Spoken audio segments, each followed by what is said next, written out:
Good afternoon and welcome to the Richmond Olympic Oval. I am Colin Emerson alongside Zach Medell. And Zach, we're going to be mining for gold in this one and perhaps a little insight into what these players are thinking and feeling at this moment. Yeah, so this one for all the marbles, obviously, whoever wins this game will be going home with some pretty cool looking custom medals that we saw over there, as well as getting their name put on the Canada Cup itself that only happens once every 2 years. So a little bit on the line there, but even more importantly, this is the kind of last major preparation opportunity leading up to World Championships. And interesting fact, at this tournament, 6 of the world's top 8 teams are here, and coming in, 1 and 2 were Japan and Australia respectively, and a neat little wrinkle is the fact that Japan's only loss was to these very Australians, providing a little extra drama perhaps for this one. Yeah, so before this tournament coming in, I think a lot of us might have expected to see these two teams in the finals. Both teams playing very well throughout the tournament. Japan only losing one match, like you mentioned, in overtime to Australia. And notably in that game, they were missing one of their strongest players in Daisuke Ikazaki, who we do see in his chair, suited up, ready to go today. So hopefully both teams at full strength and making for some even higher level wheelchair rugby here today. And you were mentioning these great individual players. I mean, you have Ikazaki and Hashimoto for Japan, Bond and Bat, who have seemingly been around forever for Australia. But what I've really noticed is in the last few years, both these teams have built up quite a bit of depth on their bench as well, haven't they? Yeah, so up until recent times, maybe we would only see kind of those 4 starters for Australia playing in the key minutes. But a couple of new and exciting faces for the Aussie squad, able to eat up some of those minutes in the high-pressure situations, giving their starters a bit of a breather. And for the Japanese squad, I mean, you could put any 12 of these players on the court and expect them to be able to keep up with the best teams out here. And as you see behind us, look at the support that the Japanese has here. They're almost filled to the brim right in front of us as we get a look at the Australian team in their last huddle. This might be the biggest crowd we've seen this weekend. Even for some of the Canada games, I don't know if we had this many bums in seats. So great to see such a good crowd turning up here. A couple minutes to go. Hopefully we see a few more trickle in. I know the Canadian boys said they were running back to the hotel quickly after their last game, but would be here in attendance to watch this gold medal matchup. Yes, it should be very, very entertaining. It was not one that I did, but you could hear the roars from the other side of the court. It was court 2. We're on court 1 here, and both teams getting ready to go. Is there any other little insights that you can give to our viewers here about what we might expect to see from either team? I would expect to see a lot of strong passing from this Japanese lineup. Yoshinobu Ike, one of the premier passers in our sport these days. You'll see him sitting quite high up, giving him a great outlet and perspective to pass over top of some of these Australian defenders, whereas Japan Australia a bit more of a push first kind of offense, looking to attack with the ball in their lap. Riley and or Bond probably carrying that ball and then looking to crack block for one another to open one another up, and only passing really when necessary. And I believe Bat and Bond are set to start in this one, but we'll see what happens if they make any last-minute changes here. Yeah, no big surprises there. I think for most of the weekend we've seen Chris Bond, Riley Bat, Bo Vernon, and James McQuillan on a starting lineup. James McQuillan, who I've been calling Ben McQuillan all weekend. Become a bit of a running joke, it sounds like, within the Aussie roster. I already apologized for that one in a previous game. They came over to thank me for the apology, and no promises that it won't happen again. Yeah, exactly. And then on the other side here, yet to see who is coming out for the Japanese starting lineup. I would expect to see some sort of high-low, either a 3-3-1-1, 3-5-3-1.5, something of that nature, maybe a 3-3-1-5.5. And we were mentioning the use of both benches, but it being the final is going to be tight. We'll see if they are still able to use that strategy or if they just ride their horses here. Yeah, so we see Yoshinobu Ike coming out, number 21. We see Katsuya Hashimoto, number 32. We see Hitoshi Ogawa wearing number 23. And we have Kohei Suzuki. So a bit of a change up. A lot of these games we've seen Yuki Hasagawa in that starting .5 role. But coach opting to give the newer Suzuki the starting .5 position. Ike pops it right into the hands of Hashimoto for the first try of this game, just 5 seconds in. Bo Vernon With the first inbound for Australia, finds Riley Bat down low. Chris Bond doing a good job fighting off that baseline. And there we see what we were talking about. Riley really not wanting to pass that ball until he is stopped and in trouble. Finds Chris Bond. Bond wheeling his way forward now. Waiting for a lane, trying to go around the outside. He's thwarted there as Ogawa pushing him away, bouncing the ball now. Bond looking for another lane. Gets it to Bat here. You see those good heavy pushes. Penalty try given to Australia. All 4 Japanese defenders ended up in the key there, which you're not allowed to do. Only 3 defenders can be in the key at any given time. Hashimoto working his way out past center.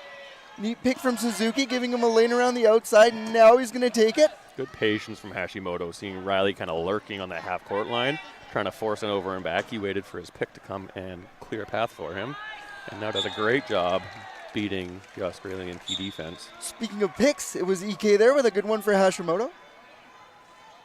And Bond's going to start the other way, slowing things down as he gets his center now, drives to the outside. He's got a bit of a lane there. Now he's going to take it to the middle, and a nice little shift there. He does find a lane there in the middle. Nice attack from Chris Bond. And tie game at 2. Hitoshi Ogawa inbounding for Japan here, looking for the nice tall inbound option of Yokonobu Ike. Hashimoto, great burst of speed to get over half.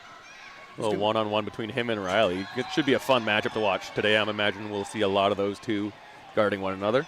Ike helping things out now, dropping it back to Hashimoto, who's going to reinsert himself from the top of the offensive key. Wait for things to get set up. Now coming downhill. Less than 10 seconds remaining here on the shot clock, but they do have time. Ogawa doing a good job sealing that corner. Hashimoto, the straw that stirs the drink for this Japanese squad, as you're already seeing here. Bat in triple coverage in his own zone. Now Ike coming in to make his life miserable, but those good powerful strides, he's able to get away. Trying to keep Ike on his back there. Good recognition, and it creates a 2-on-1 opportunity for Australia, converting on that one. And you see the most powerful players in wheelchair rugby, once they get those strides going, they're not afraid to just take contact and muscle their way in. No, it's really key to stop those players before they get their momentum going. Once they're going, it's so hard, unless you have a picker on the front of your chair that you really wedge into that wheel. As you see there, Hashimoto with forwards momentum, able to bounce off both Chris Bond and Riley Bat. Taking about 3 bumps before he was able to score there, as we see just over center. So it's going to be an Australian inbound with Vernon throwing it in. A little over 2 minutes in, and Japan with a 1-score lead, 4-3. All Australian players in the middle of the court here. Not a lot of lateral space. However, Riley Bat does create space. Pretends to receive a ball to keep Hashimoto busy. It was a nifty move by Bond around Suzuki there. As Ike working back, one palms it, as we said in the opening. Tall in his chair to Hashimoto. Yeah, really great right arm for Ike there. Catch that Hashimoto ball with one hand, holding the chair with the other so that he doesn't get knocked around too much while receiving it. And then once he has that ball, he can turn, face himself up the court, and find Hashimoto with a pass just about anywhere on the rugby court here. Hashimoto with the ball now offensively. Slowing things down, waiting for a lane, perhaps a pick. Sees one he likes and takes it all the way. Yeah, a little bit of space given up there by the two Australian 3-5s. And Hashimoto takes advantage of it. Vernon to Bond to Bat now. Gets a neat pick from Vernon. He's got a ton of space here, and he's just going to take this one home. Tying the score back up, 5-5. Japan will inbound with possession of the ball here.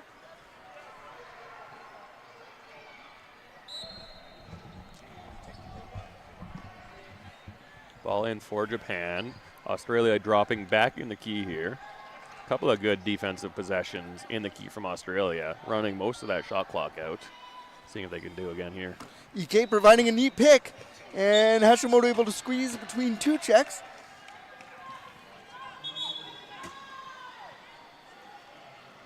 Yeah, So back and forth we go, Zach. No turnovers yet. And Nothing yet. And I would expect to see not a lot of turnovers in this game today. Both teams execute at a very high level. The Japanese key offense seems to be running quite efficiently at the other end.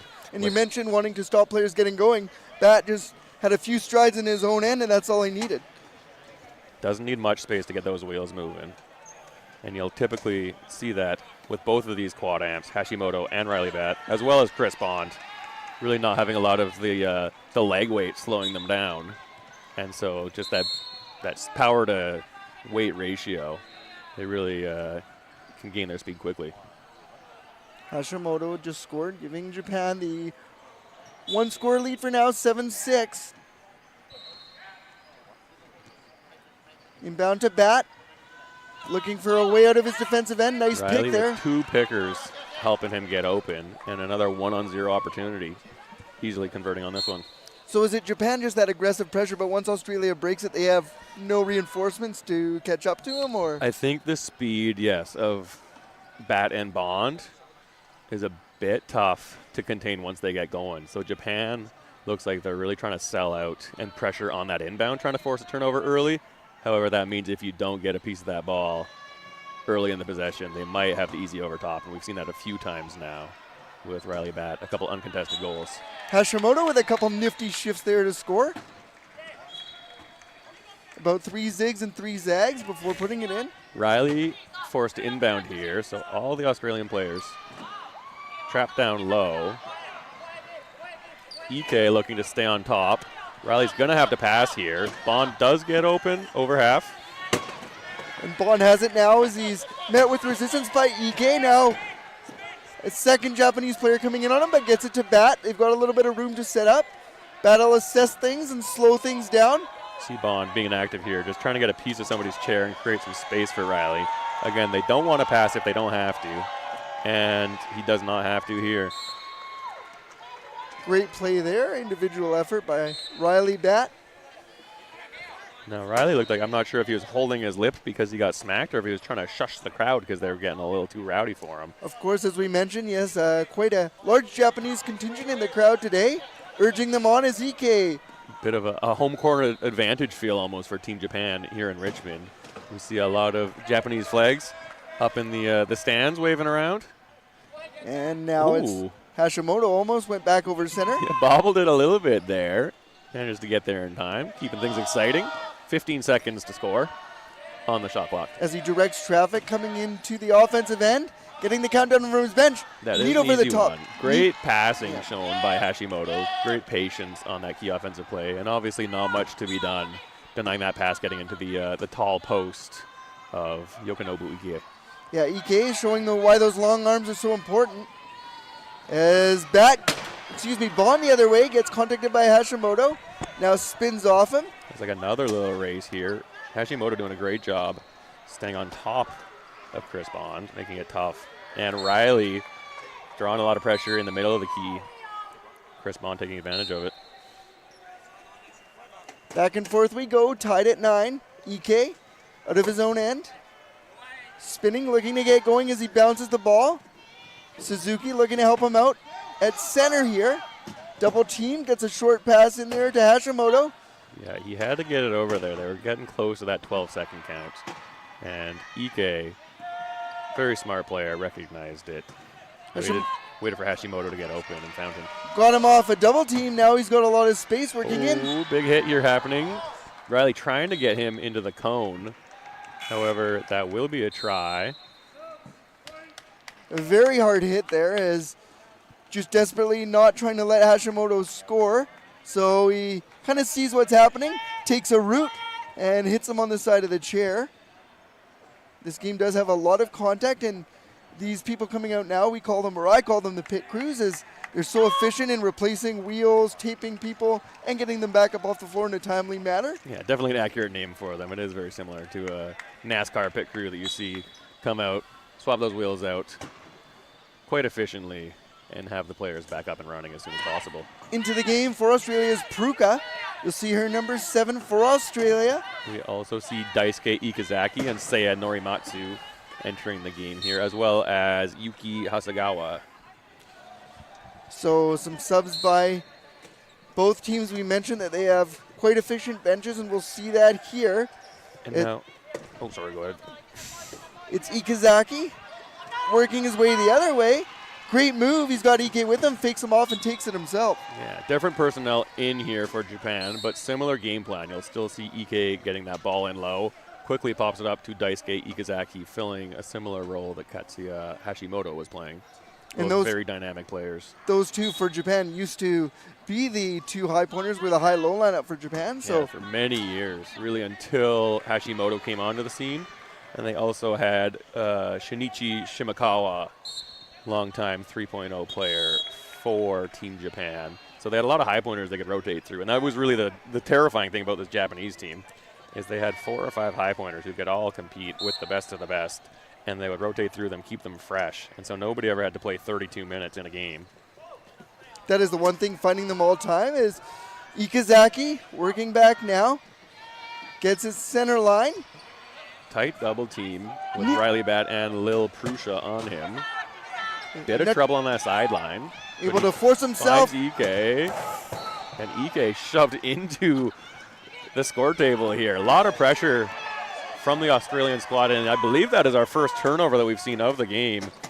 Great Australian pressure at half, and a Japanese timeout called here. I believe it was Hasegawa, or excuse me, it was Norimatsu trying to go back. Tipped out of his hands, and Bond and Bat worked to turn that one over. And as you mentioned, first turnover of this one. 12-11 for the Australians. As a result, as we've been playing shot for shot up until that point. And I think we're going to see Hashimoto coming back into the game here. He had a couple minutes to catch his breath, but coach deciding to go back to the young 3-5, who has shown a lot of consistency here in this first quarter. And also a neat little wrinkle we should mention to our viewers is the fact that when you call a timeout with inside a minute, you're automatically granted a past half court possession. So all teams have been trying to use this, you know, with tight plays, trying to get that last second scoring going. So you may see this as the half wears on here. And still a little bit of a newer rule, so teams maybe still ironing out their strategy on how they like to use those timeouts. But we will see Japan advancing that ball to the front court. They have an option to do so. They don't have to bring it to the front court, but at that point you're making it easier for yourself. You don't have to worry about that 12 seconds to get over half. You get that ball in, take some time off the clock like we see Hashimoto doing here. Yes, they're just trying to get that last possession. Last goal at the last second is Hashimoto with 10 seconds left. Neat little move around the outside. Hasegawa tried to steal that corner unsuccessfully, and then Ogawa on the other side trying to steal Riley Bat. 2 seconds to go. Ooh. And a great pass last second. Good heads-up play from Ike. Ike with those long palming arms into the lap of Hashimoto. And with the last second, Japan able to tie it back up. So exciting end to the quarter. 0 seconds remaining. That will conclude our first quarter. Tie game, 12-12. Yes, and only the one turnover. You can see why these two teams are 1 and 2 ranked in the world respectively. And you'll also notice, as we mentioned, that the World's coming up in Brazil in 2 months' time. So this may be the last time all these guys assemble for a big game before that. Definitely.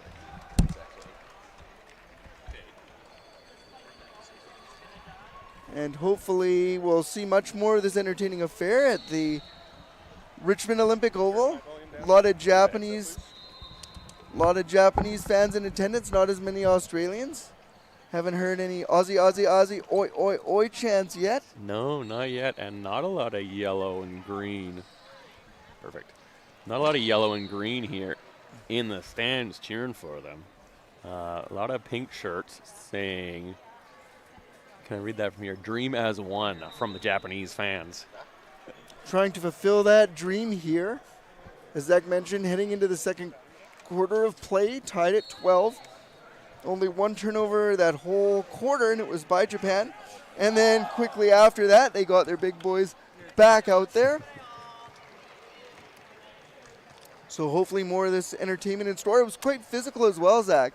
Some really big hits by the line. No teams giving an inch. No, very physical teams, both of these Australian and Japanese squads. As we get obviously a lot of speed, a lot of function, And those players that have full core, you see really using it well. That does create a huge advantage in wheelchair rugby, having core function, because when you're getting hit, you can stabilize for it. And if you don't have that, you can see some players are strapped in so that they don't flop around too much in their chair, but it's much easier to brace for a hit if you have function of your trunk muscles in wheelchair rugby. And some of the players you almost see pop out of their chairs with those high functions and are able to weasel their way back in with the body. And also at the same time, if they're being attacked at the goal line, can kind of thrust over and convert tries. So exactly, especially with those late hits in the back of the wheel, you can really use your core to make sure that you don't topple over and to maintain your course. Whereas if you don't have that, you'll see some other players, if they're not expecting it or can't brace for it, more likely to get knocked over by some of those dangerous hits, which is why we do call the penalty to make sure that we're keeping players safe and avoiding any unnecessary risk. Australia is set to inbound. We've got 20 seconds before we get going, but as you see also in wheelchair rugby, a lot of things happen off the court even before time expires, just jockeying for position and things. Exactly. So there is some strategy to that. You're not allowed to fully hit another player. Each team does get one warning for a contact between the whistle. So those low point players have to be especially careful not to get their picker into another chair too early, or often we see a referee call that contact before the whistle. However, there is a little bit of bumping at times that you can get away with. Bond coming back to receive that inbound from Pruga. Now finds a little middle seam. Turning his body, getting it to Bat, who absorbs some contact and sends his man to the floor before scoring. Riley shaking his head on that one. Hashimoto tried to get a piece of him, looked to be just a little bit off balance. And Riley able to glance off him easily. And what's the best way if you're going to take contact in the sport?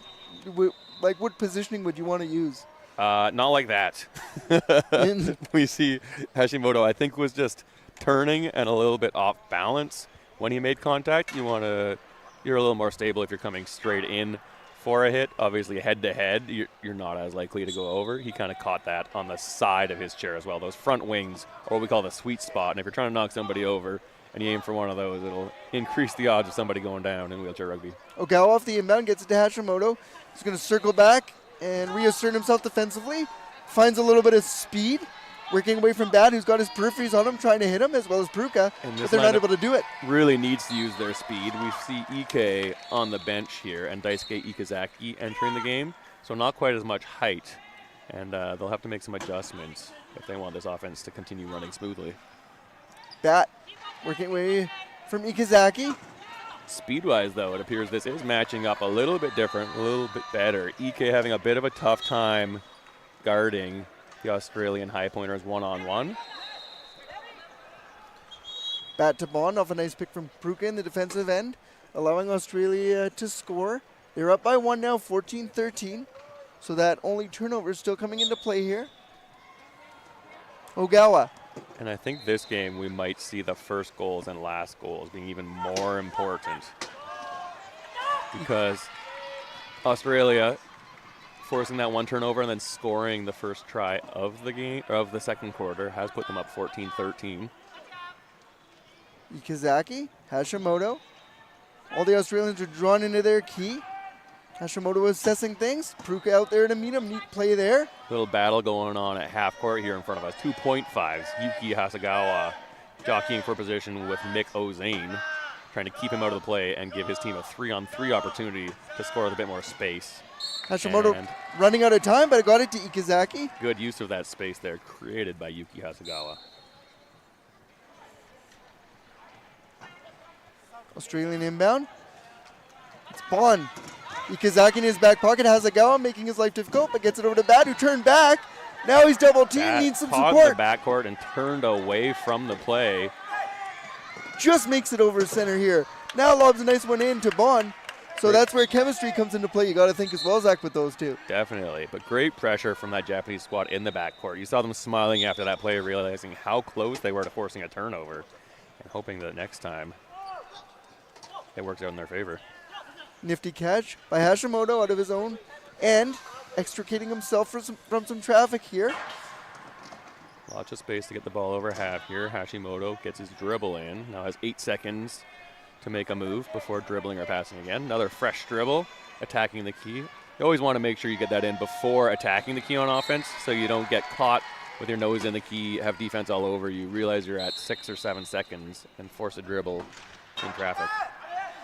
Nifty little outside-inside move. Long pass, Chris Bond.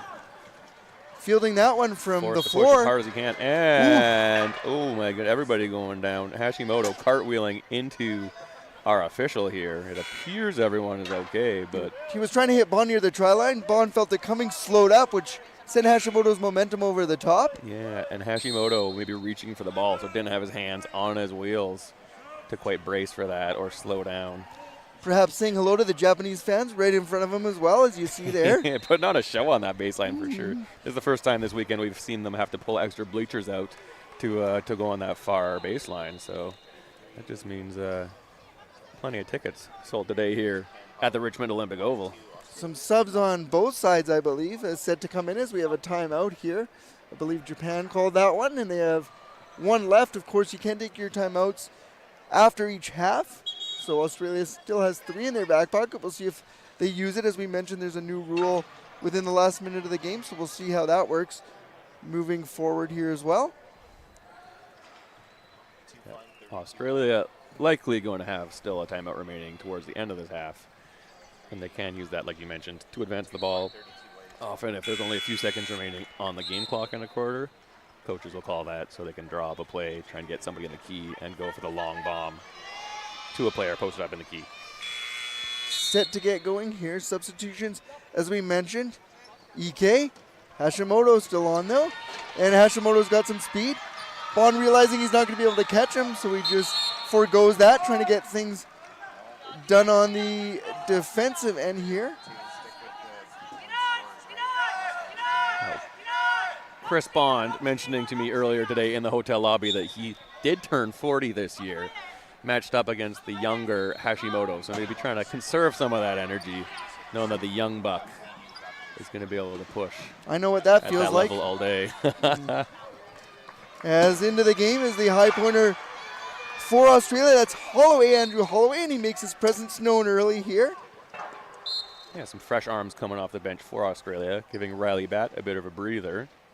And Holloway shows some great speed out on the court. We've seen him with plenty of open breakaways throughout the weekend because of that. Neat little shift to the outside by Hashimoto, giving himself an open lane to the try line and tying the game back up at 17 apiece. Second quarter, 5:23 to go. Terrific affair in the gold medal game between wheelchair rugby's first 2 ranked teams as Holloway gets it over the top, finds Bond.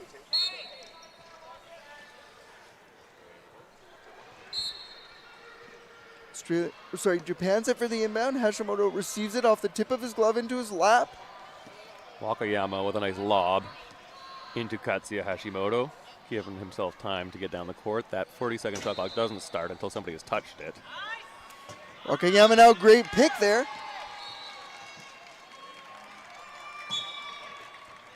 Tied we are once again.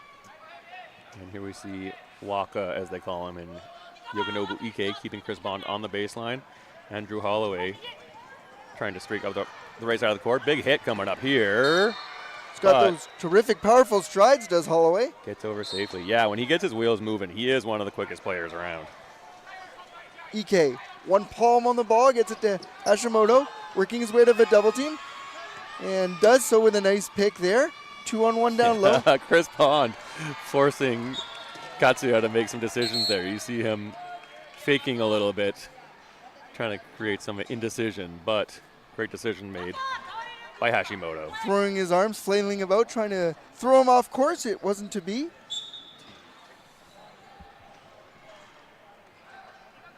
Bond from his own end, scoops it to Holloway. Getting those long strides, as we mentioned, going. Just a little bit too much space given up there from Hashimoto. And trying to stay with him and then ends up sending him down. Try called by Cam Broadhead. Appears maybe not a penalty goal even. Bit of contact there right on the baseline. Hashimoto trying to stay with Andrew Holloway, unable to do so. Got a half a wheel on him, and that's all he needed. Great job by Hashimoto to try to keep up, but wasn't able to do so. Sent Holloway down to the court. None the worse for wear, and back up and in his chair. Good to see Andrew Holloway smile on his face as he gets back up, Has a few words. telling the Japanese defender that he is heading to the bench and you don't have to guard him anymore. We have now Riley Batt, Josh Nicholson, Andrew Edmondson, and Liliana Prusha on the court for Australia. And some Japanese substitutions coming over to the table right now. Right now it is Hashimoto faking. Nice pick again from Wakayama. And that fake turned out nicely. They just cleared a path for him right down the middle. Parted the Red Sea, if you will. And found his way across the try line. Able to bob and weave through picks. And Japan's got it back. Oh, and then they can't catch it. Maybe rush that one a little bit. It looked like the play was there. The pass was almost on target. However, maybe some excitement from that Japanese turnover just forced. And subs coming in for Japan here. I was going to say, Zach, that's one thing I noticed and we discussed earlier is that sometimes once a turnover happens, another one quickly follows. Very often. So, yeah, Japan did not need to rush there. Maybe they thought they could take advantage of Australia being out of position after that turnover, but they had plenty of time. They had a full 40 seconds on the shot clock, and unfortunately for them, gave the ball right back to Australia. Still tie game. Bat off the inbound. He's got a lane. He's going to streak. Nicholson and Edmondson there to help him with a pick. No try called. It looks like there was contact with Shunya maybe when he was up in the air. Technical foul called, and Josh Nicholson will be sent to the penalty box. So we're still tied at 20, 3:41 to go. Second quarter, first half of this one. As now, we see Bat got some good wheels. And what happened here? I thought that maybe this would be a turnover and Josh would not go to the box, but it looks like Australia will still be inbounding. Short-handed. Riley and Edmo going to have to work together here to get this ball in, with 4 Japanese defenders guarding the 2 of them. Pruka. Lil not liking it, shaking her head, seeing Riley. Bad and tight coverage on the her sideline indeed.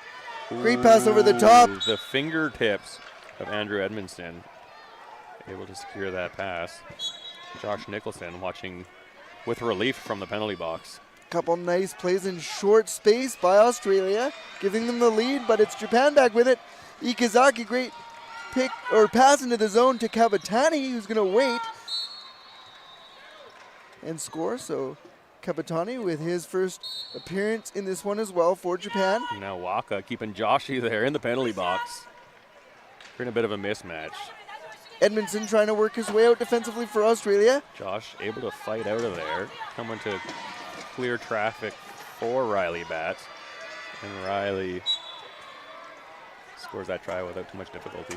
Picks it up in slow motion and just takes 2 pushes to get going before scoring. Ike had 3 defenders on him, 2 now. Lil timing that attack down towards the inbounder.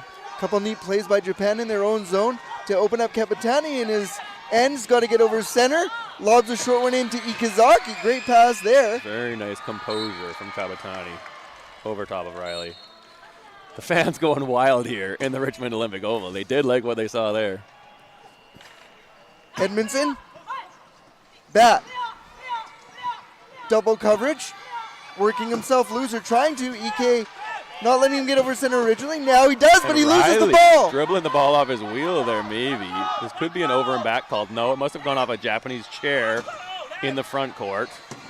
So Australia got lucky there. Could have been a turnover. Edmondson now bouncing. Bat around the outside.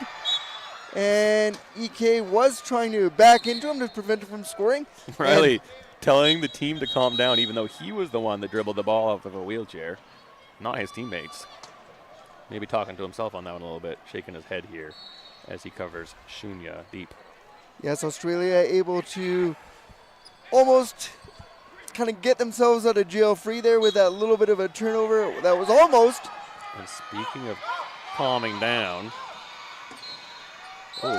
Shunya crosses that line. Japan with a neat pass, and That was Nakamashi scoring there, and he was a player that, wasn't one of the, top ones, but every time he's been in, he's been noticeable for Japan. Yeah, Nakamashi, quite a solid 2-point player. Very good passing range on the inbounds.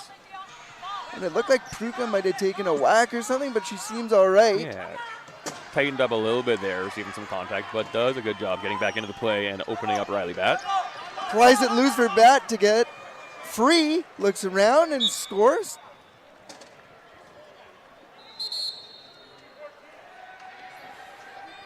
And what do we have here, Zach? Was there? I didn't quite see what happened. Riley having a discussion with Cam Broadhead, but it seemed like he scored there without too much issue. So, oh no, miscommunication. Ike tried to go back to the inbounder. Shunya Nakamachi wasn't quite expecting it. It bounced off his shoulder, and another turnover for Japan. It was Nicholson who pried it loose, and Bat with the ball now trying to take advantage. 1:30 to go. Looking to get a 2-point lead here, and he does with the middle lane, does Riley Bat. Australia stretching this lead to 2 points after that Japanese turnover. Big play there, and Japan, as you mentioned, the only one to turn it over, and have done so twice. And I wonder if maybe the noise from this crowd came into effect on that last one.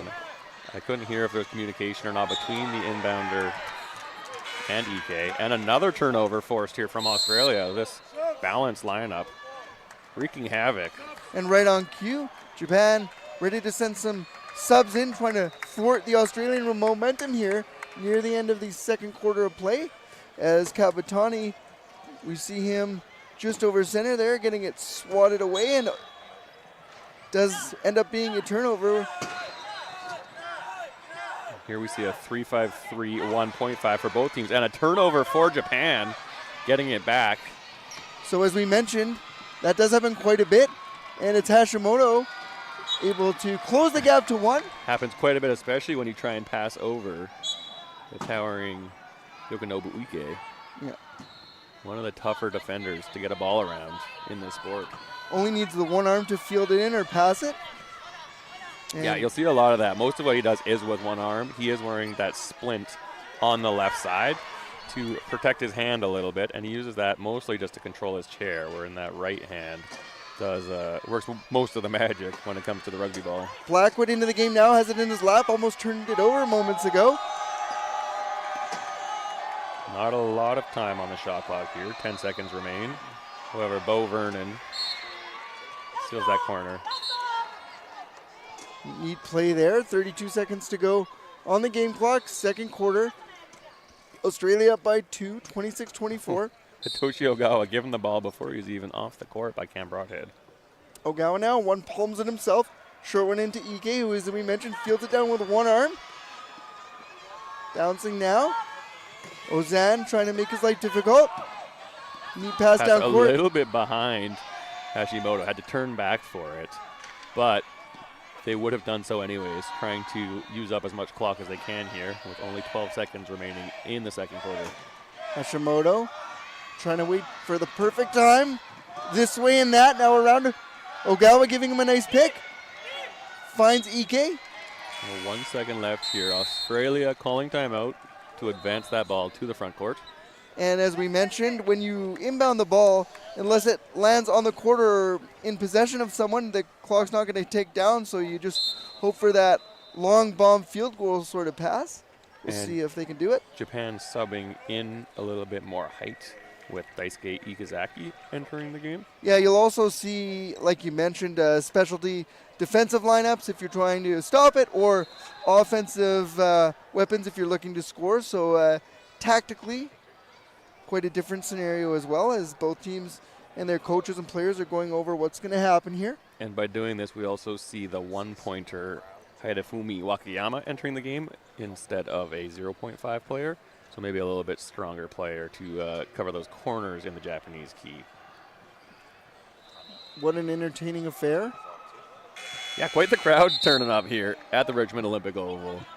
As the game's gone on, we've seen a lot of the players from the other teams trickling in. I'm sure they were grabbing some lunch after their hard-fought battles today, running back to shower, change, come back here smelling and looking fresh. Bat. 1 second on the clock. Riley Bat, nowhere to go with it. Just has to get the ball to Chris Bond. So Australia going to go to the second half and third quarter of this one with a 1-point lead. 3 turnovers total, 1 extra by Japan, which is why we sit where we do here. And hopefully for this, as you mentioned, massive crowd at the Richmond Olympic Oval, things move forward in the same way with this entertaining affair. And what are you expecting to see in the second half of this one, Zach? Anything different or much as what we've seen thus far? It looked like both teams, when they brought their balance lines out here, did have a bit more difficulty offensively. That's when we saw a few more turnovers happening. And when the high-lows were out there, maybe not quite as many turnovers, with mostly the 3s and 3-5s handling that ball. However, this Australian balance line of Riley Bat, Andrew Edmondson, Josh Nicholson, and Liliana Prusha did force a couple of quick turnovers, which has put them in the position they are now, up 1 at half. And if I'm not mistaken, it will be Japan ball coming in. And while we're at it, Zach, we might as well shout out some of our sponsors that make this great event possible. Of course, it's not just what you see in front of you. There's a lot of work that goes on behind the scenes, whether it be volunteers, as we mentioned, sponsors, fans, production as we're getting here. So first off to BC Wheelchair Sports, we're putting on this event. We've got the government of British Columbia as well as the government of Canada, Richmond Sport hosting, Vesco, which is responsible for a lot of these powerful big wheelchairs that you see in front of you. And that's just a few of our sponsors. So thank you very much to them for helping make this event possible. Yeah, BC Wheelchair Sports, obviously they've been here working very hard for the last 4 days. Plenty of staff and volunteers on site. However, it's more than a 4-day ordeal. They plan all year leading up to this to make sure that it is a smooth process for everyone. And they've been here all week getting set up, getting the food ready, setting up the stands, making sure that we all get good visibility. These big Wheelchair Rugby Canada Cup stickers on the court, letting everyone know what's going on. So shout out to them and all the hard work that does go into an event like this. Obviously, every time there's a Canada Cup, there's usually another event that follows it every second year. But in your typical year, how many international events are we doing? Yeah, so on the even years like this, we'll have either a World Championship or a Paralympic Games usually, and so Canada Cup is often used leading up to those events for teams to bring in some newer players to get classified, looked at by the classification panels, to get some high-level reps. And then on those off years, the odd years, usually we'll have a qualifying tournament for those teams to secure a spot at World Championships and the Paralympic Games. Yeah, so those are kind of the big. Well, these are the big threes technically. So one major international competition every year, and then the qualifying events for North and South America will be at the Pan American Games. Next one's coming up next year in Lima, Peru, to try and qualify for the LA 2028 Paralympic Games. So Canada Cup is really one of a kind in terms of a country organizing its own sort of event. That doesn't really... Yeah, one of the larger international tournaments for sure on the circuit or in our sport. And there will be usually corresponding with able-bodied Rugby World Cup. We've seen the World Wheelchair Rugby Challenge also happening in the same city on the same year as the World Cup takes place. It'd be interesting to see the able-bodied rugby try a little bit of wheelchair rugby. I don't know, just fun to see. I think their thighs might be a little thicker than most wheelchair rugby players. I don't know if we would have chairs that fit them. Yeah. But if they did, I'm sure they'd have a fun time and probably knock each other around. It definitely seems like a whole ton of fun. They were even trying to get me out this week. But as I mentioned to you in our last game, I think I might be a little better off camera than on the court. Yeah, we'll keep working on you for that. You got to try it at least once. You Yeah. don't know what you're missing out until you try it. It's true. So maybe I'll give that a go. But we're going to get back to business here in about 5 or so minutes as both teams trying to stay loose off court. The stands filling up a little bit more. Bit of an advantage, too, for you if you do come out and try it out as a rookie who's been following the sport here for a handful of years, fairly closely. Yeah, I think I'm going to I'm just anxious to say, like, what I'd be classed as. I'm thinking about a 2. So I'd have to work on my defensive game a little bit, taking those lanes away and creating picks. Tough to tell, not seeing you in a rugby chair pushing around or handling a ball, what class you would be, but hey, if you ever want to try it out, you know where to find us. Yeah, no, now I do. I think I'm going to have to get in and try it out. Like you say, you got to give it a go. As we get a look at Hashimoto here, he's got a little bit of a sling around his shoulder. I wonder if, maybe just some ice on the shoulder to cool down, maybe some heat to loosen things up. Something to monitor going forward here. Looks like there is an ice pack in there. So I wonder if maybe just trying to lower that core temperature. A lot of players will actually wear ice vests, either warming up before the game so their core temperature doesn't overheat, or at halftime. And I've so also you're not starting the game or starting the shift already overheated and sweaty. I've also seen those little pocket fans, players getting loose and whatnot. So definitely some different tactics used in the sport to keep everyone fresh. And the second half of this one will be starting soon. 1 point lead for Australia, as we mentioned, 26-25. And each time that you mentioned the balance line, I thought especially the balance line of Japan struggled a bit more, but as soon as they kind of noticed off that double turnover exchange, they kind of got their big boys right back out there. And it seemed like the chemistry just wasn't quite there for that balance line today. We saw that inbound from Shunya to Ike, and then Ike tried to get it back to him quickly, but he was not looking for it. And again, part of that might be just the noise levels here in the Richmond Olympic Oval. It has been quite loud, especially with all these adoring Japanese fans here in the house. But yeah, just that little bit of lapse of focus or connection there led to that turnover. Yeah, if you're Australian and you're in the area, get out here quick. They need your help on the sidelines. A little bit one-sided here for sure. Yes. I just thought maybe a few extra Australians were in the beer garden, but they haven't popped out yet. No, I don't even see any down there.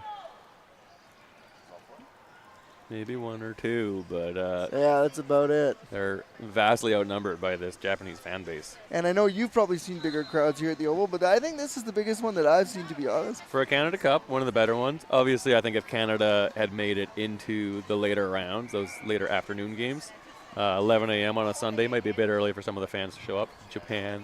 Great Britain defeating Canada in that 5-6 placement game. And then France beating Brazil, winning the bronze medal here at the 2026 Canada Cup. And of course, a bit of a transition year for the Canadian team, losing some veterans such as yourself. So injecting some new blood and trying to find that chemistry to get near the top of the world rankings. Yeah, I'm not going to take all of the credit or all of the blame for that one, if you will. We have 6 players from the 2024 Paralympic Games in Paris that have retired. So a lot of roster spots to fill for some of those new up-and-coming Canadians. So great opportunity for them. Quite exciting to see a lot of new faces here representing Canada. And I think give them a few years, and they will be competing with the best of the best again on the world stage. Exactly. In any sport, any team, you go through a transition phase where your old guard's moving out and new guard moves in, but it's important to keep the lifeblood in the sport. And how do you go about keeping that chemistry between your teammates going and keeping that proper culture, as you say? I think we see a lot of people still staying involved in the sport. Obviously, people like Trevor Hirschfield retiring after being captain of the Canadian team for many years, now taking the helm as head coach. So taking that knowledge, giving it back to the community. And we see a lot of Canadian coaches here worldwide. Benoit Lebrec, now coaching Team Brazil, was the coach of the 2008 Canadian Paralympic team in Beijing. We see David Wilsey coaching the France team here. London, Ontario native. Dorchester, Ontario, sorry. So Canadians still spreading love all around the sport? Exactly. So a lot of Canadians out there that know a lot about wheelchair rugby. And fortunately, we invented the sport, so we had a head start on it, and we were ahead of the rest of the competition for many years. Canada. I just can't believe there was no shot clock until 2008. That still blows my mind. And Canada was on the podium of every Paralympics up until 2012. But we did get a bit of a head start, like we talked about, inventing the sport back in the 1970s. But now we've seen so many teams around the world really upping their game. And it's cool to see the development and the progress of our sport all across the world. About ready to get underway in the second half and third quarter of this one. It's going to be a Japanese inbound. It's going to be Ogawa to Ikazaki, or Ike, excuse me. Ike holding onto the ball, palming it. Good speed, shifting his body to get open. Scoring the first point of the third quarter, tying the game back up. McQuillan looking for an inbound. Oof. So we see there a great example of why you want to be scoring those last goals and first goals of every quarter. Japan, even though we've seen a few turnovers uncharacteristic of them, they were able to tie this one up by scoring that last try of the second quarter and receiving the ball to start the third. Holloway responding for Australia. Japan on inbound now with Ogawa. Now Australia dropping back in the key. They have had success with that and forced a turnover or two from this Japanese key offense. Hashimoto getting things going, now attacking the offensive side. Nice little pick by Ogawa there, getting him the back side of the court. McQuillan to Bond, looking over top. Holloway trying to get loose and giving him an out, and there it is. Holloway tried to follow McQuillan up that sideline. Couple hesitation move does open up some space for him to seal it, and it doesn't look like Ike is going to get there in time. Nice push from Andrew Holloway. Yeah, a couple neat spins to gain open space before that, and his powerful strides took over. It's funny how that's all it takes sometimes. You can go nowhere on the court, just burn a quick 360, and all of a sudden, after a quick spin, the defenders start to move and gives you the space to get out of there.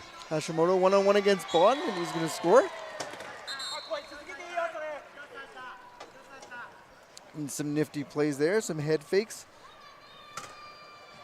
Maybe a bit of a rivalry that's formed here between Hashimoto and these Australian 3.5 amputees. I know back when I played, I always took it a little extra, not personally, but something about going head-to-head with another 3.5. We seem to get a little more fired up against one another. Almost a turnover for Japan, but it went out off them, so it's going to stay in Australian possession, but very close there. And some Japanese substitutions coming in. We see the 3-3-1-1 coming in with Daisuke Ikazaki and Wakayama entering the game again. And another piece of that inbound. Japan really upping the defensive pressure here in the third quarter. They've definitely been all over Australia, sealing them down in 2-on-1 off the inbound as it's volleyed out. Oh, potential. Oh, no, he does get it there. Great bump pass from McQuillan. McQuillan with a neat little volley pass into the waiting lap of Holloway. Had a tough time getting that short flip pass over to Chris Bond with some height on him. And Holloway doing a good job of creating some space over top. And McQuillan, great bump pass. Ike striding and slowing down as he's got a 2-on-1. And he gives it up to Ikazaki. Cam Broadhead with a little chuckle in front of us. The Albertan referee seeing a little bit of contact on the court. McQuillan, short pass to Bond. Again, Japan making their life difficult. Sealing him down, forcing him to spin off. He's got to take the wide route. He's going to have to get over center quick. Accelerating his speed, so he's going to be okay. And going to take it all the way. So beating the heat is Bond. Old boy there showing that he does still have some gas left in the tank. Hey, us 40-year-olds can still move, baby. I got to bug him about it. Bondi and I go way back. Stayed with him when I was over playing in Australia a few times. Ikazaki. Throwing his weight around, bouncing off both the low pointers, Chris Bond does. But they do a good job giving Daisuke space to score that. Definitely do as we get a look at his work here. Some nice picks there. It was Ogawa at the very end, helping him to score there. Australian inbound. Bond likely going to have a tough time getting out of this double team on the baseline, especially with the ball. Holloway So looking to give him an out. to throw it, gets his dribble in, needs to throw it. He's in trouble here a little bit. And Mick Hossein maybe there to save the day, and he does just that. Wow, what a play with one arm. Andrew Holloway couldn't get to that ball, but Mick Hossein was in the right spot at the right time. However, Japan still forcing a turnover. Opportunity for the Japanese team to take the lead. What a great play by Ozan with that one arm, knowing where Holloway would be. Still, he was pushed out of bounds, so it's a turnover, but I really like that play there. And a smart play, too, knowing that if he caught it, he might get in a bit of trouble. Oftentimes, teams will see a low pointer like Ozane catch a ball and try and swarm him, making it very tough to get that ball out. And so by just tapping it into the hands of his high pointer, could have avoided a bit of a sticky situation. And another turnover. This second half is an entirely different game than the first half. A lot of clean rugby took place in the first 16 minutes. And right on cue, as we mentioned before, one bad turn deserves another. Australia off the most recent turnover. Neat pass to Blackwood in open space, and he's going to score there. 5:12 to go, third quarter. Australia has reasserted their 1-point lead, 31-30 here. Unfortunate turn of events there for the Japanese team, looking for, I believe, their first lead of the game. Could have been a bit of a momentum shift, but Australia does a good job settling the seas there. Ike and Ikazaki working it forward now. Picking up, picking up strides, accepting contact, but scoring ultimately.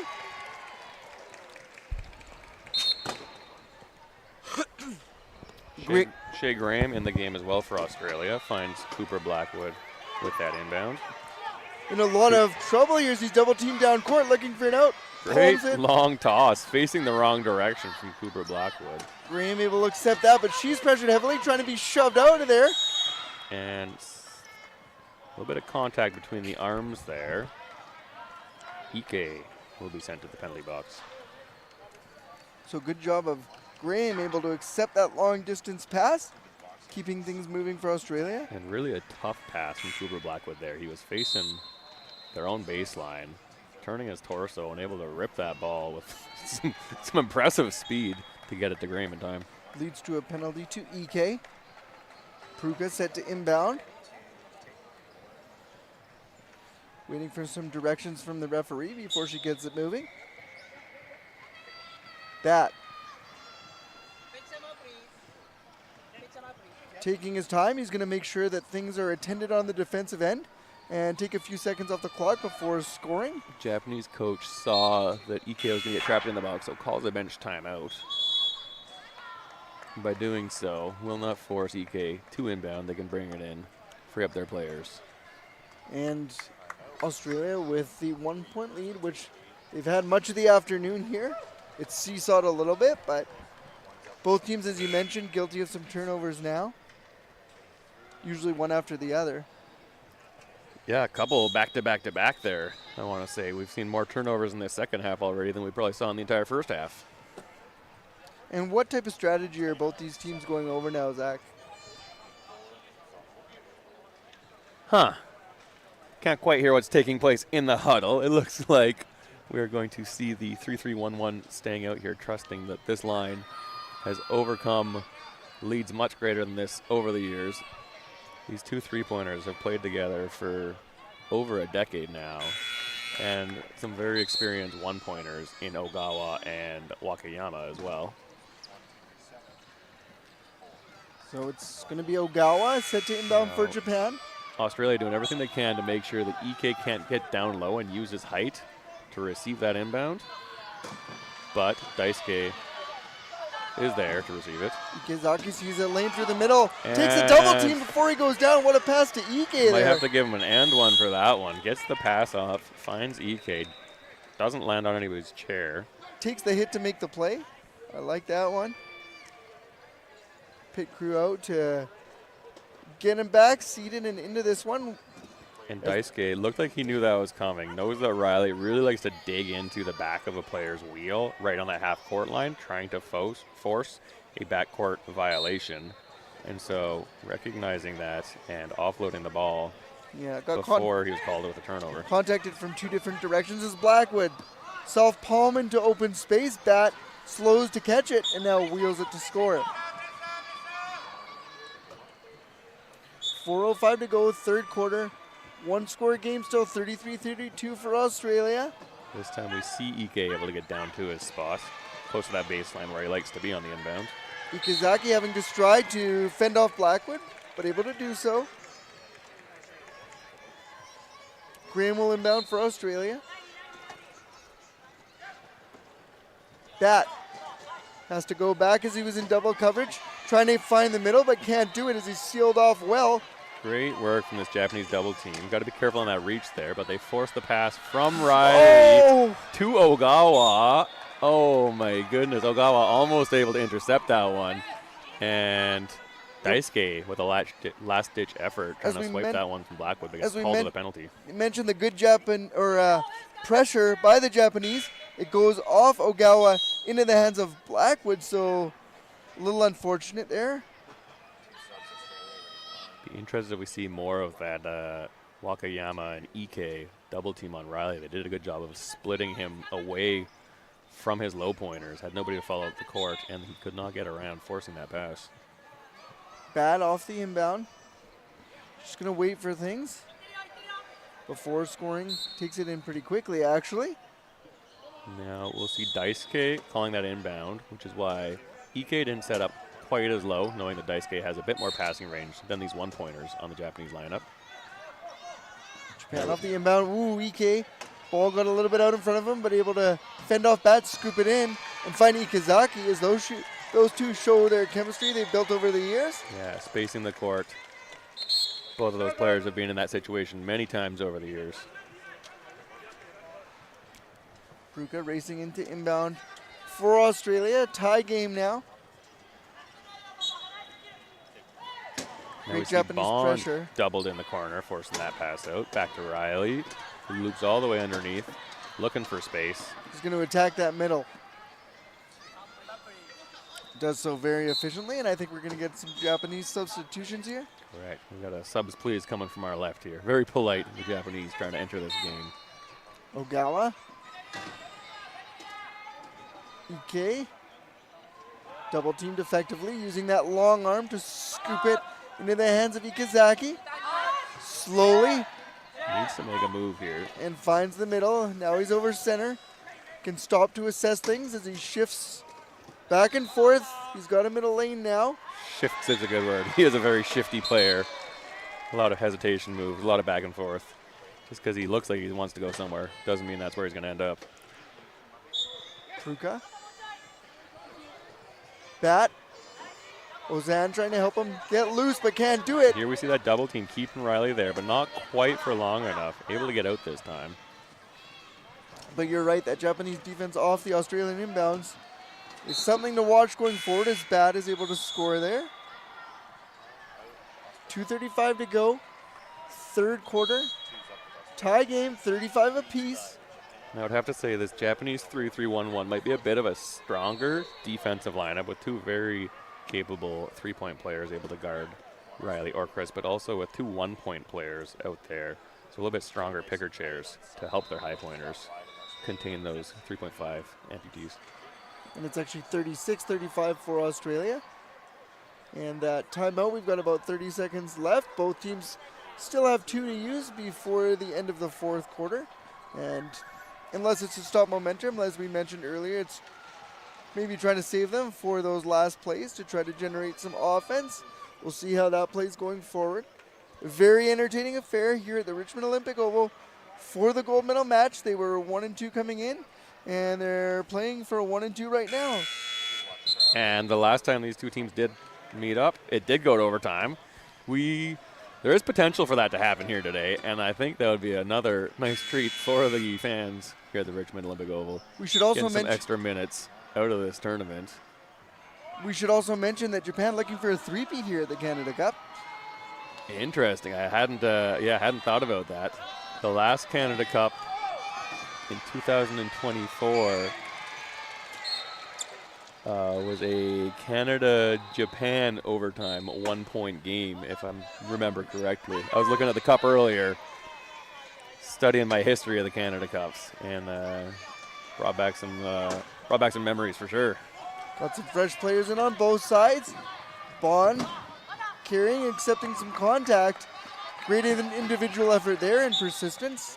We see the Australian balance line returning to the floor. Last time they had a balance line out here, it did cause some problems for the Japanese offense.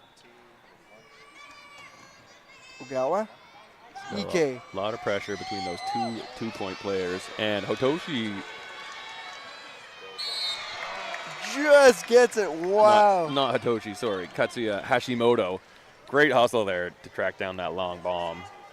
Barely got there in time, but rewarded for his effort. I didn't think he was going to get there, but what a great job of vision and job of speed to catch up to that one for Hashimoto. Just enough backspin on that pass from down low. Nicholson absorbing some contact, getting swatted at, protecting the ball. Looking for Chris Bond. Hasn't dribbled for a little bit here. Swatted out of his hands, but into the lap of Bond, and it is a turnover. Forced with that pressure on Nicholson. Hashimoto, and I believe Eric came out of someone's tire. We'll see here as Ike gets a great pass from Hashimoto.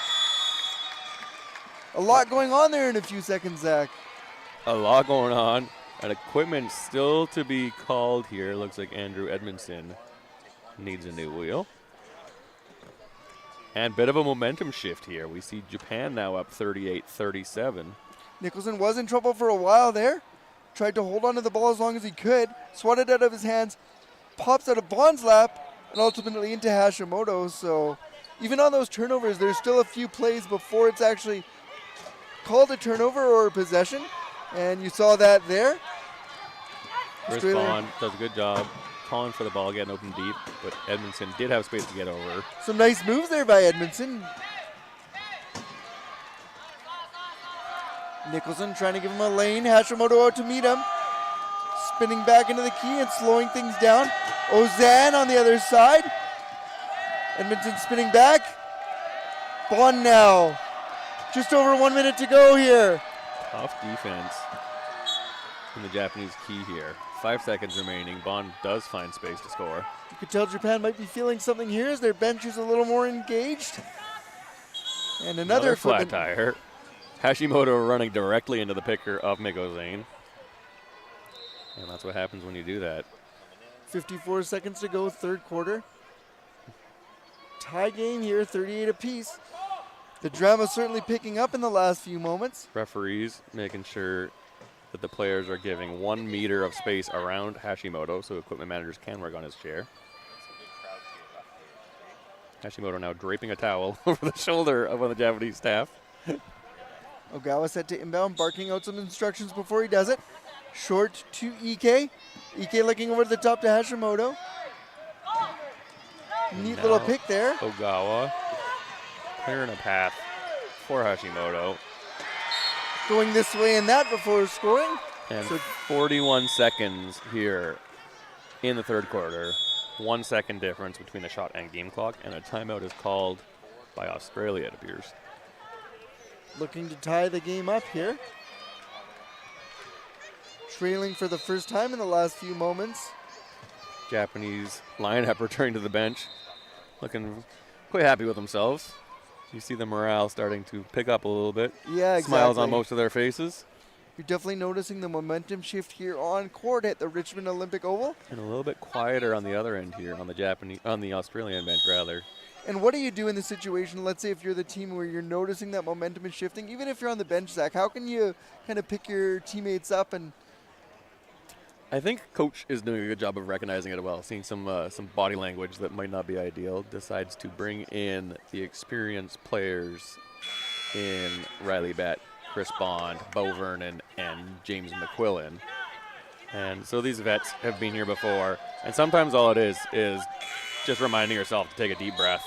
There's still plenty of rugby to be played here in this gold medal match, and obviously we've seen a couple 2 or 3 point swings already, so there's nothing saying that it can't happen again. Bat bounces the ball, getting himself loose, dropping it back to Bond and back to Bat.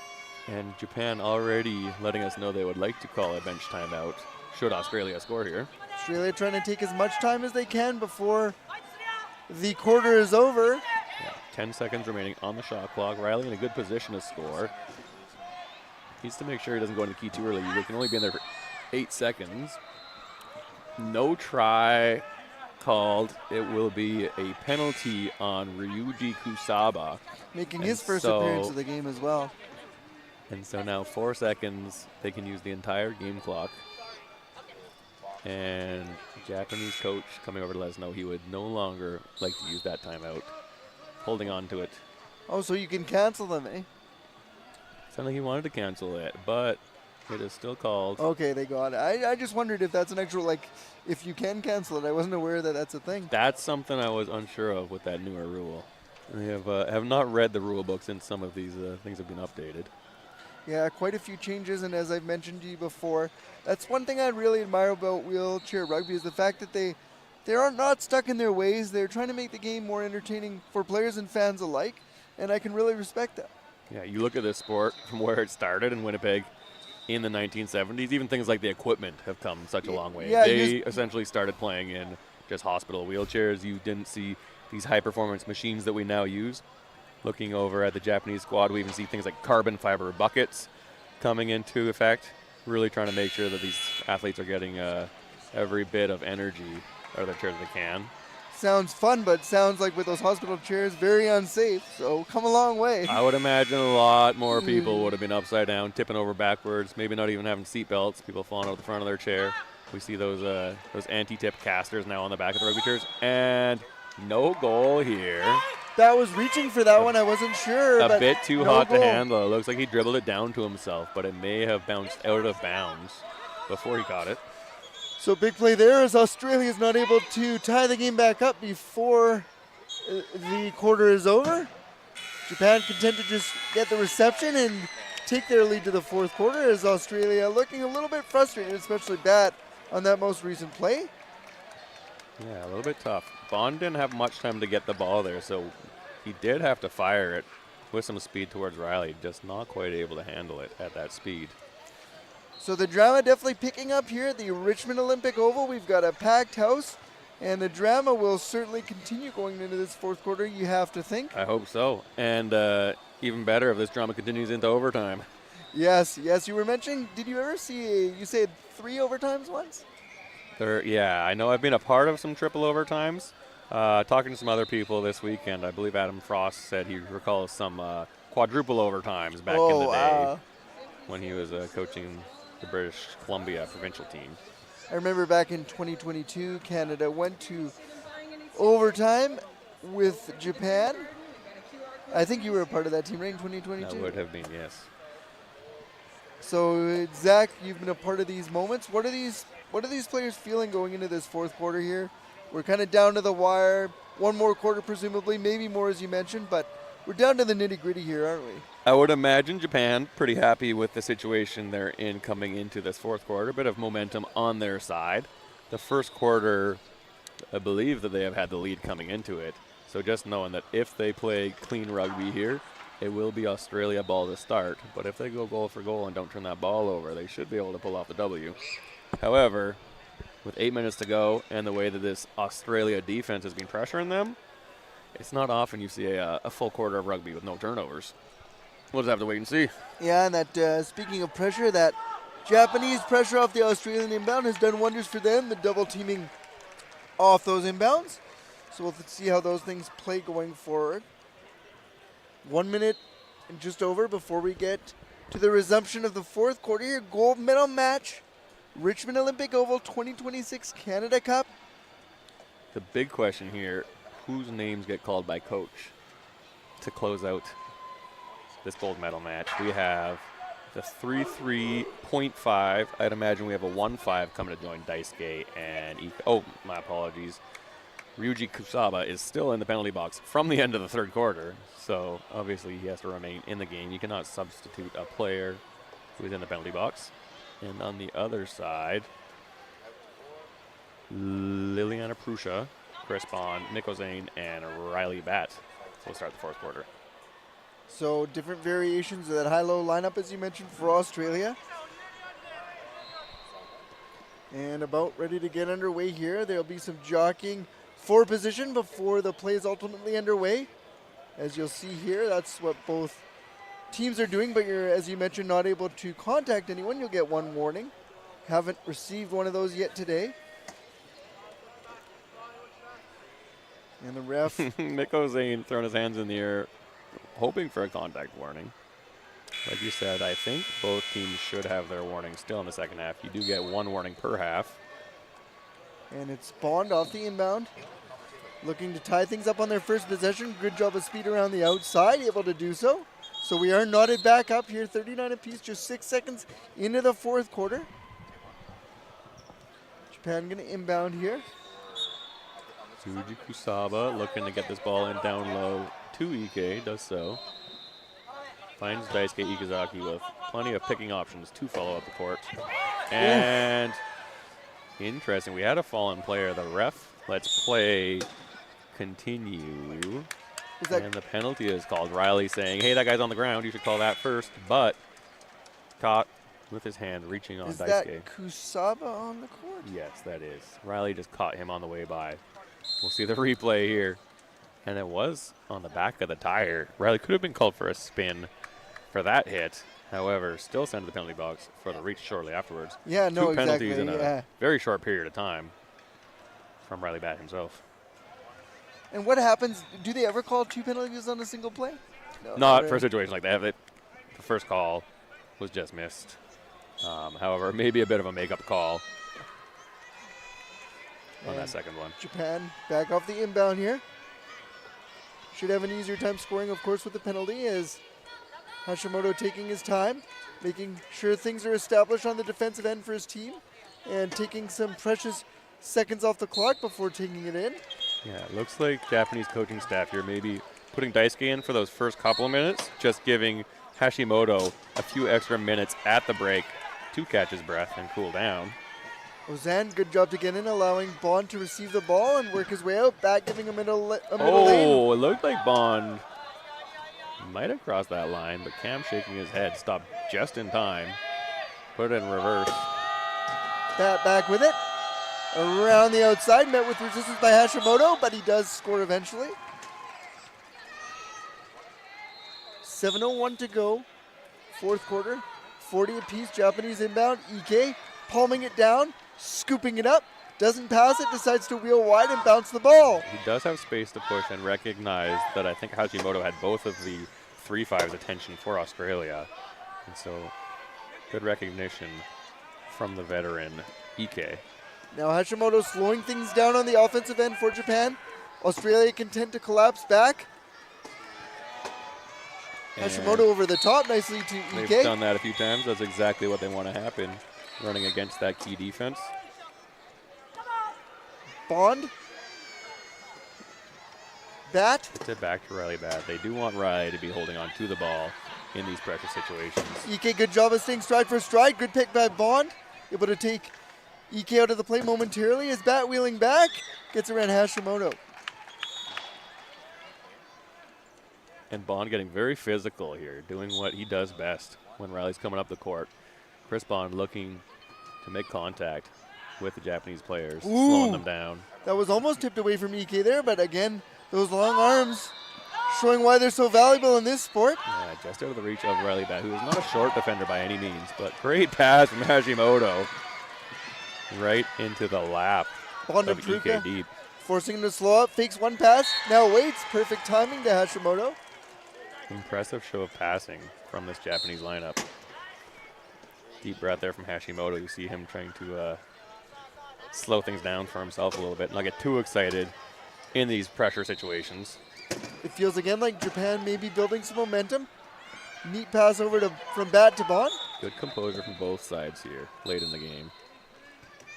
Back and forth they go, and tied once again we are, 42 apiece. 5:47 to go, fourth quarter. Gold medal game here, Richmond Olympic Oval. No, I wouldn't be surprised if we don't see a lot of substitutions happening for the rest of this game.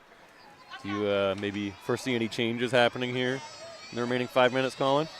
Oh, I leave that up to you. I'll leave it up to the coaches. Hashimoto. We don't have any say over here in the commentator booth. Hashimoto with some good strides to get in there as he pulled in. Gives Japan a lead again as back and forth, as I mentioned, we go. We see them switching the balls out. That one got a couple of sweaty players, I'd imagine, out here at this point in the game. So making sure that they have a fresh, clean ball to play with. Bat, a little bit of a slow roller has to avoid double coverage, trying to extricate himself. He's going to be in a bit of trouble. They got to get over center. Here, yeah. Trying to get that ball out of the corner. What composure there. Gets it to Bond. And this is where those veteran players who have that chemistry come into effect here. I was getting a little worried, but apparently he wasn't, and for good reason. He didn't appear too stressed at all. Oh, that one was knocked out of bounds. That was off gold. It will be Japan ball, but big defensive pressure there down low from the Australian defense. Yes, as they were the double press. Bond and Pruka doing a good job there, and Bond rejected it away, but it's out off him, so. Chris Bond doing a good job using that one finger for the little bit of extra length to deny that inbound. Got just enough on it. Every little inch does matter in these situations. Japan off the inbound. And Hashimoto receives it. Neat little pick there from Ogawa, allowing him to smile on his face. I think he was showing some appreciation for Ogawa with a great pick on the chair of Riley Batt, giving him all the space in the world to score that try. Japan still up 1 point here in the fourth quarter. 5 minutes remain. Pruka. Edmondson back into the game for Australia. Leaves it for Batt. Oh, Joshy coming down with some speed. A big hit to open up Riley Batt. Saying this is my house. And now Edmondson doing the same, allowing Batt to score. Looks like we have an equipment called. I wonder if Nicholson might have popped a tire there. Certainly some very, very heavy contact, very authoritative by Nicholson there. Yeah, EK signaling there with his hands, showing that he does need another wheel. And not just drawing a heart in the air for his fans. He was also doing that though. And like, how much are these equipment timeouts kind of useful in terms of getting your breath, maybe stemming some momentum in either direction, things like that? Sorry, I did miss that. I was getting flagged down by some of our volunteers further down the table, bringing attention to how many fours are currently on the scoreboard. It is 44-44 in the fourth quarter with 4 minutes and 44 seconds remaining. That's not ominous at all, is it? I don't know what it means, but... And now, oh, there we go. I thought they left the clock there for a second. Hashimoto now absorbing some contact, working his way out wide. Hashimoto, another smile, saying, look at all this open space I have. It's going to be easy to score this one. Must feel nice for Japan playing on the road, but feeling like a home game for them with the crowd we have here at the Richmond Olympic Oval. Definitely, yeah, a bit of a fifth man advantage with this Japanese crowd egging this team on, supporting them with only a few minutes remaining. 1 point lead. And my question was about the equipment timeouts. How much can you use those to stem, as we have another one, stem some momentum? Take a breath, certain things like that. Yeah, definitely. I mean, if there's not an equipment issue, you cannot just call one for the sake of taking a break. But it looks like Ike feeling maybe some issues with his chair after that big hit from Nicholson, maybe a bent axle or something. And once you get to know your chair, if something's a little bit off, you can feel it's pulling you one way or another. Maybe a wheel's rubbing. We see them lifting him, spinning that wheel to see if it's catching. Left side seems to be running fine. Getting the right wheel put on here. Hopefully all chairs in working order. Be a shame to see somebody sent to the bench just because of an equipment problem. Looks like he's happy. Back in action here. Quick inbound to Andrew Edmondson. Carrying the ball now is Edmondson, as you mentioned, to Batt. Japan trying to get back in the key. They do so successfully, and trying to take some time off the clock here. Batt spinning back, using that pick from Pruka, but decides to circle back. Didn't like what he saw. It comes around the wide side. Interesting adjustment. Hashimoto, knowing Riley does like going towards that left corner, sets himself up on the left corner rather than one of their low pointers, who Riley can push around a little bit easier. But that did mean there's a bit more space in the middle for him to work. Oh! Edmondson getting a piece of that ball. Should be white ball. Andrew Edmondson knocked that one out of the outreached arm of Ike. Not easy to do. As we see here, every inch being contested that much more with the stakes at play here. Gold medal for the Canada Cup. Japan looking to three-peat. Both teams subbing late in the game. Ike still looking down at his chair on his way to the bench. Something must not be right. Likely going to try and get that repaired as quickly as possible. Tough loss for the Japanese squad here. Ike the reason that they're in this game at this point. Ogawa, Hashimoto. And nobody, again, between Hashimoto and the goal. Really scoring with ease. Getting to save his energy for the defensive end. Holloway looked like he was striding to him, then backed off, realizing that it was a foregone conclusion. Bond. Holloway. Now, this could get interesting. Andrew Holloway, not quite as much experience as Riley Bat. Out here during crunch time. And Daisuke taking advantage, maybe, of those nerves, that inexperience. In Japan, potentially going up by 2. Causing a big, big turnover there with that good pressure. Maybe a commentator curse on that one, too. Apologies to Andrew Holloway. Ikizaki trying to get things going in the right direction, as you mentioned, to let Japan go up by 2, and they do. It does, and a lot of excited Japanese fans here. Plenty of flags waving in the Richmond Olympic Oval. Holloway now looking to atone for that error as he gets loose. Getting center, striding forward, going wide and stopping up now. Bouncing the ball. Hashimoto trying to reach in, slip that ball off the lap. You do want to be a little careful at this point in the game. Taking a penalty, giving them the opportunity to run that clock out without too much defensive pressure. Bond making sure his ducks are in a row before attacking. Coming around the wide side. Oh, and that is why we saw that adjustment. Hashimoto really doing a good job holding that left corner. Both Australian amputees do like to score on the corner. We see Bond trying again there, but Ogawa doing a great job stopping him, not giving up any space. Oh, but I believe a penalty goal was awarded. He thought he made the stop and the shot clock expired. So we're still in a one-score game. More drama here late in the 4th period of this gold medal match. 47-46 for Japan, and they're in possession of the ball. And it's going to be Hashimoto. And hopefully, Yukinobu Ike entering the sub box again. Hopefully his chair back in working order. 3rd time's a charm, hopefully, for him. Good opportunity, though, for him to catch his breath. Desperately wants back into this one. And the bobble there on the pass to Holloway. Gets it back to Bond. They get it over a half with 27 remaining on the shot clock. Referee had that whistle locked and loaded. Just barely. That would have been a devastating turnover for Australia, but they managed to clean it up and convert there. At that point, if they force another turnover, I don't know that they would have wanted to make subs. This lineup having no issues on the offense or defensive end of the court. Ikizaki, nice inbound there in open court. And it will be James McQuillan calling inbound. I thought we had another whistle. Maybe Riley Bat back in as well. Riley Bat is in the sub box and on the other end there. See the top of his shiny head. I have to give him one.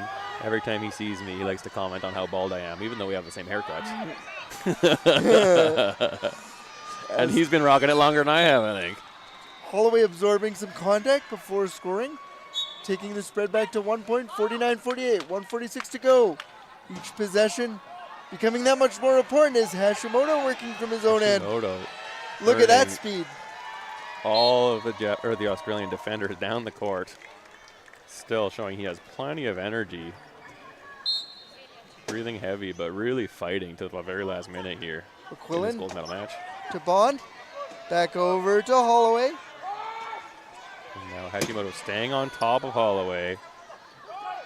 Daisuke on top of Bond. Japanese defenders doing a very good job containing the Australian defense here, taking the valuable time off the clock. But a corner seal. Oh, Andrew Holloway maybe stuck in the key here, getting pushed towards that line, and he's pushed out of bounds. Another Australian turnover forced by the Japanese defense. And this one may really hurt as there's not much time left. Only about 2 possessions if you take a look at the full shot clock, but we'll see what unfolds here. Both teams have 1 timeout remaining. And Daisuke coming back to the bench, big smile on his face, high fives all around. Ike back on the court. with that veteran. Oh, experienced Kabojo Ogawa with a fake there. Barely hung on to it. Japan working out of their own end. Some neat passes there. Ultimately ending up in Hashimoto's lap. Australia needing to force something here. I'd imagine we see some hands trying to get that ball off the lap of Hashimoto, but he gets around in time.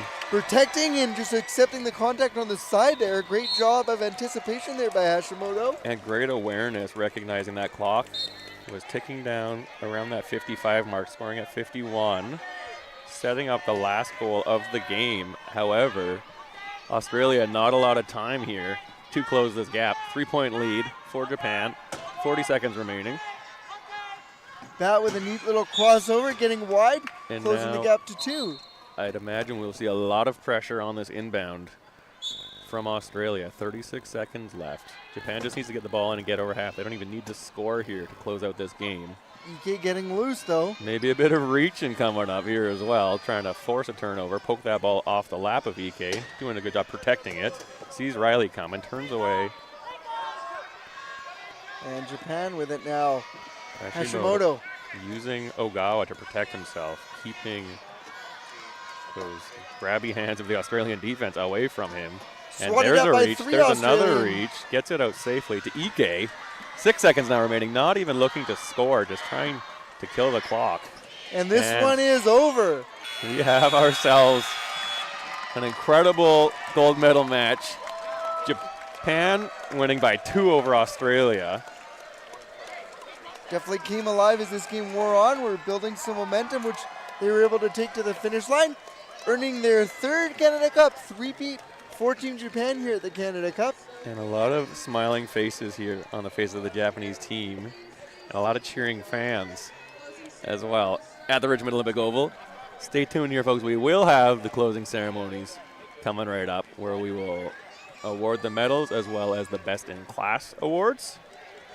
So they were the 1 and 2 teams coming in, and they are the 1 and 2 teams going out. Yeah, I think nobody here is shocked to see these two teams in the gold medal match. It was anyone's game, though, coming into it after that first pool play matchup, going to overtime with Australia winning by 1. However, Japan able to pull it off late in the game. Still a terrific 4-day tournament here at the Richmond Olympic Oval. As you mentioned, getting prepared for the Worlds in a couple short months here. And we'll see if these two teams will, I'm sure, reunite acquaintances very soon. It's not the last they've seen of each other, I'm sure. Oh, I wouldn't think so. These teams see each other very often at most of their qualifying events. Both teams will be seeing each other at World Championships. And I wouldn't be shocked if we see one or both of these teams again in the final at World Championships coming up in Sao Paulo, Brazil. I'm Zach Modell, joined here by Colin. Appreciate your time this weekend. Yes, great work on the mics. Terrific. Yeah, thank you very much, and it's been an absolute pleasure. So thanks to everyone behind the mics, in front and on the games, everyone who makes this terrific event possible. We'll see you again soon. Thank you all at home for tuning in.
teams, once you are ready, we'll get you over 14 necessary to begin.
Can you hear me? Okay.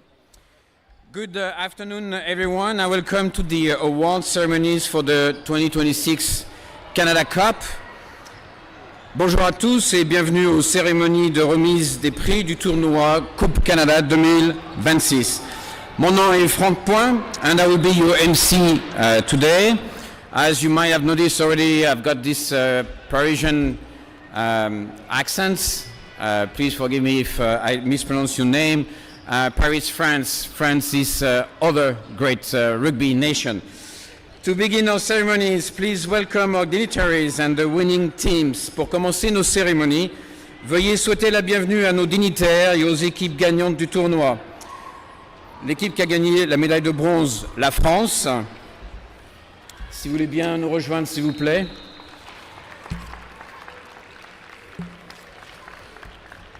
Les joueurs de l'équipe de France, donc Théo Baraton, Sébastien Verdun, Jonathan Hiverna, Brice Morel, Lou Catala, Nicolas Valentim, Mélanie Sambrel, Cédric Nanquin, Luca Goumez, Jordan Ducret, Corentin Le Guin et Oriane Devalière. Bravo à vous encore.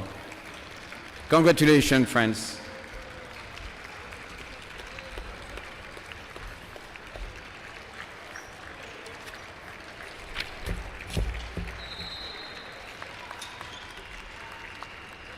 Bravo.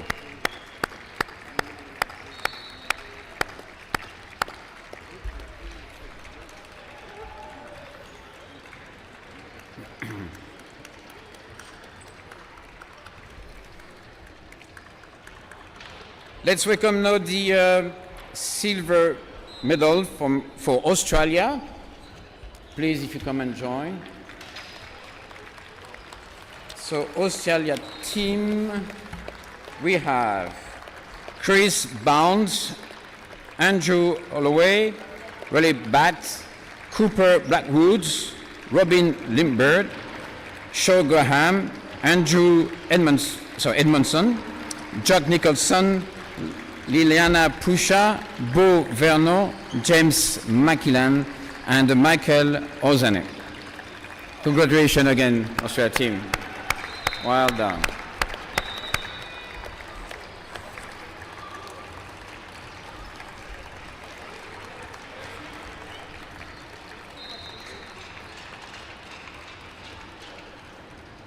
Bravo encore. And now for the gold and the winner of the 2026 Canada Cup. Let's try my broken Japanese. Omedo gozaimasu. Japan. Congratulations, Japan. So the Japanese team made of Katsuya Hashimoto, Daisuke Ikesaki, Yukinobu Ike, Yuna Nishimura, Tomoshige Kabetani, Sunya Nakamashi, Riju Kusaba, Seiya Norimatsu, Hitoshi Ogawa, Hidefumi Wakayama, Koishe Suzuki, and Yuki Asegawa. Congratulations, Japan, again.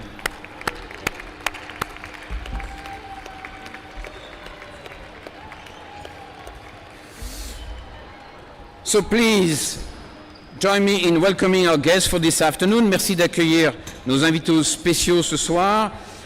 We have the pleasure to welcome today the Parliamentary Secretary for Accessibility for the Province of British Columbia, Dana Lajeunesse. Sorry, Dana. We have the Honorable Kelly Green, MLA for Richmond, Steveston, Minister of Emergency Management and Climate Readiness. Thank you, Kelly. Ross Robinson, Director of the BC Wheelchair Sports and the Wheeling Chair Rugby Canada. Thank you, Ross. And Dean McKinnon, Director of BC Wheelchair Sports. Thank you, Dan. So we're going to welcome the Canada Cup that will be accompanied by the Caporal Roy Wong and the Constable Tessa Cameron. Merci d'accueillir la coupe portée par le Caporal Roy Wong and the Constable Tessa Cameron. Très bien. It is now my pleasure to welcome the Parliamentary Secretary de la Jeunesse to say a few words on behalf of the province. Merci d'accueillir le secrétaire parlementaire de la Jeunesse pour dire quelques mots au nom de la province. Thank you. Thank you, Frank, for the introduction. And wow, what a game! That was a lot of fun to watch. And as far as I'm concerned, you guys are all heroes. You're all winners. It's my pleasure to be here today as we close what has been an outstanding week of world-class competition. I want to start by acknowledging that the lands on which we're gathered today are those of the Musqueam Nation, and we're grateful to be here. Over the past 4 days, the Canada Cup has brought together 6 of the world's top wheelchair rugby nations, from Japan, Australia, Brazil, France, Great Britain, and Canada, to compete at the highest level right here in British Columbia. The skill, determination, and teamwork on display this week highlight the excellence that defines parasport. When sport is inclusive, it creates a space for everyone to belong and to participate and excel. I'm proud to say wheelchair rugby was invented in Canada, in Winnipeg in 1976. Since 2004, the Canada Cup has been hosted in British Columbia and has become one of the premier competitions in sport. For Team Canada, this tournament is about more than a trophy.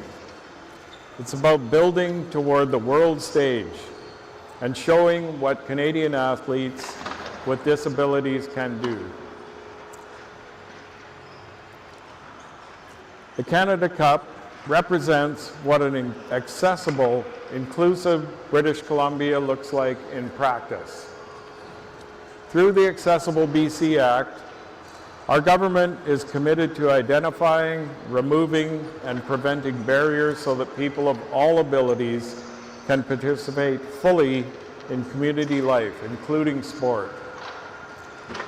The province of British Columbia, through the Ministry of Tourism, Arts, Culture, and Sport, is proud to support this 2026 tournament by providing $100,000 through the Major Events Program and more than $45,000 through the Destination Events Program. This support helps organizations like the BC Wheelchair Sports Association deliver world-class events right here in our communities. The Canada Cup demonstrates what is possible when community, sport organizations, volunteers, and government work together with intent. I know that my good friend and colleague, Kelly Green, MLA for Richmond Steveston, is here. She was cheering you all on with me as we watched the Gold Cup game. To the BC Wheelchair Sports Association, Michelle McDonald, and every volunteer, official coach, community member who made this tournament possible, thank you. You're not just putting on an event, you're part of a movement. To all the athletes competing here this week, thank you for inspiring us all with your dedication, resilience, and excellence. British Columbia is proud of all of you. Congratulations to all the teams. It's been a privilege to watch you compete. On behalf of the Premier and the Government of British Columbia, thank you and congratulations.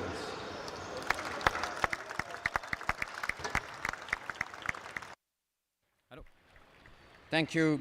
Thank you very much, Secretary Lajeunesse. Thanks very much for the great speech. We're going to move on to the some thanks before we go to the ceremony itself. We would like to thank the to thank the sponsor, the supporters and the partners. As you know, events such as these will not be possible without a great deal of support. We would like to thank all of the sponsors, supporters and partners. Comme vous le savez, des événements comme ceux-ci ne seraient pas possibles sans beaucoup de soutien. Nous tenons à remercier tous nos commanditaires, partisans et partenaires. En particulier, in particular, I'm going to list all the sponsors. Just hold your applause and we're going to give a round of applause at the end of the list. First, the Sport Canada and the Government of Canada, the Province of British Columbia, Richmond Sport Hosting and the Richmond Olympic Oval, the World Wheelchair Rugby, the Wheelchair Rugby Canada, Vesco, Bogetti Smith Photography, Gary Cripps and the Smog Mug Photography, the Sheraton Vancouver Airport Hotel, and the Horn Brewing. Just please give a round of applause to many supporters that helps these events to be a success like today. Je vous remercie encore d'applaudir les nombreux partenaires qui contribuent au succès de cet événement. Thank you as well to the volunteers that are given so generously their time from the first arrival to the final departure and everything in between. We literally could not do this without you, and we are very, very grateful for your time and your work. Thank you also to our amazing webcast team with Sports Canada TV and our webcasters. Merci à tous les bénévoles qui ont donné si généreusement de leur temps, de la première arrivée jusqu'au départ définitif. Nous ne pourrions pas faire cela sans vous, et nous vous en sommes très reconnaissants. Thank you all. All right. Et maintenant pour les présentations de prix. And now for the awards presentation. Please welcome Parliamentary Secretary La Jeunesse to assist the individual awards. Commençons les présentations par les prix individuels. I would like first to thank you again, Vesco, who again generously sponsored the All-Star and MVP awards. In addition to the awards, each All-Star winner will receive a gift from Vesco. À présent, voici donc le nom des équipes, de chaque joueur d'équipe pour recevoir l'étoile de la Coupe Canada. And now to announce the 2026 Canada Cup All-Star Team. The award for the best class 0.5 goes to Jack Smith, Great Britain. Congratulations, Jack Smith.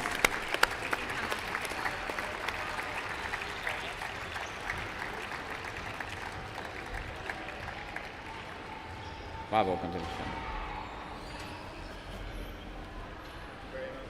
Thank you.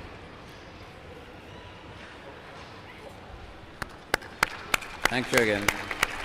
Congratulations.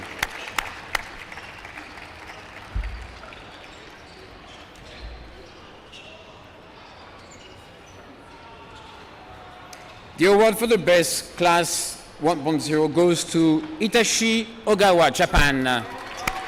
Congratulations.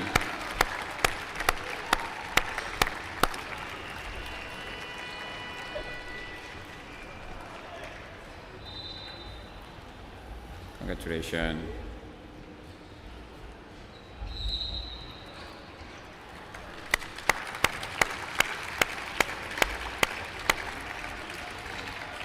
The award for the best class 1.5 goes to Guilherme Camargo from Brazil.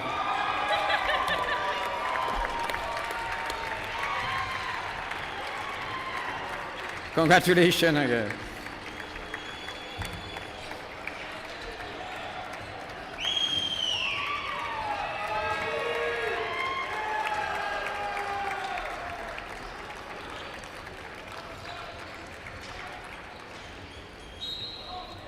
Congratulations.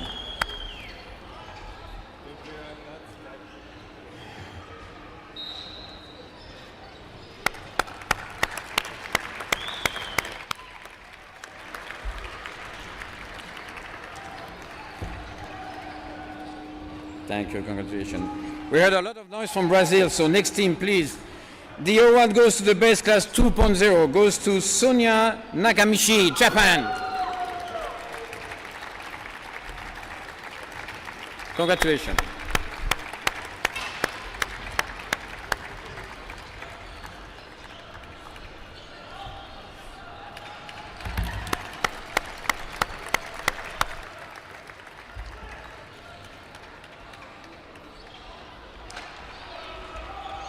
The award for the best class 2.5 goes to Austin McLean from Canada.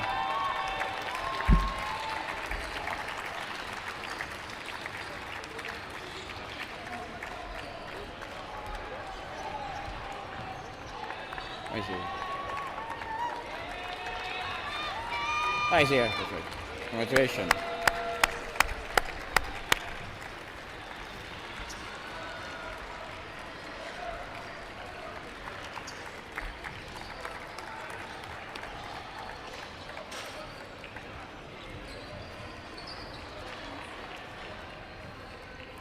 The best class 3.0 from Team Australia, Relay Bat.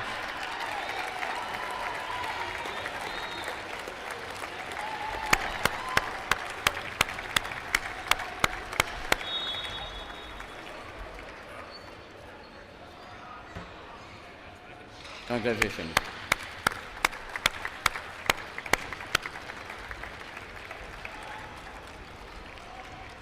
And the last one, the best class 3.5 from Team Japan, Katsuya Hashimoto.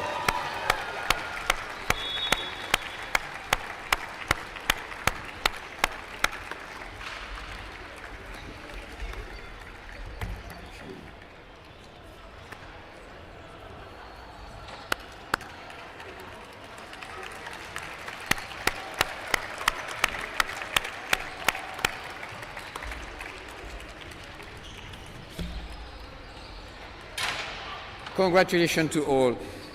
And now, le joueur par excellence du tournoi A, and now for the 2026 Canada Cup Tournament MVP is from Team Japan, Yokonobu Ike.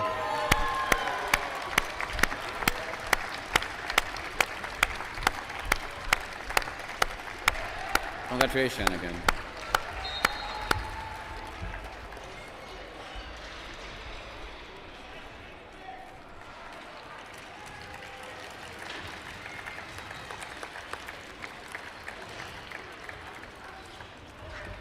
Félicitations encore aux joueurs étoiles et aux joueurs par excellence du tournoi Coupe Canada. Congratulations again to the 2026 Canada Cup Basing Class Team and MVPs.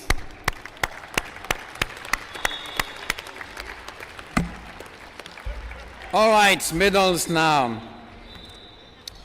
We're going to start first with bronze. Please welcome the BCWSA board member, Dean McKinnon, to present the medals for the bronze medalists for Team France.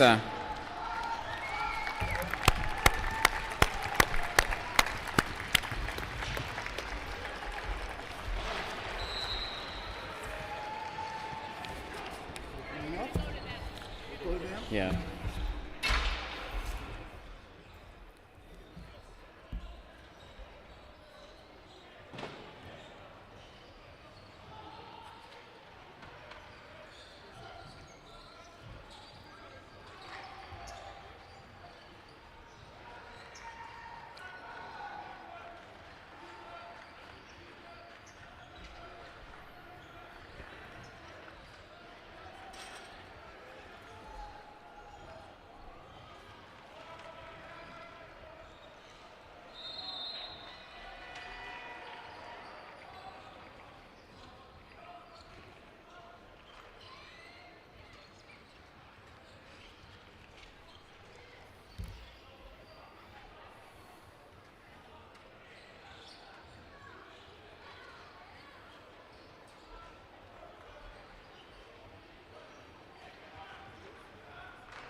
Bravo France again. Congratulations, Team France.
Thank you again. For the silver medal, please welcome BCWSA and the Wheelchair Rugby Canada board member Ross Robinson to present the medals to the silver medalist, Team Australia.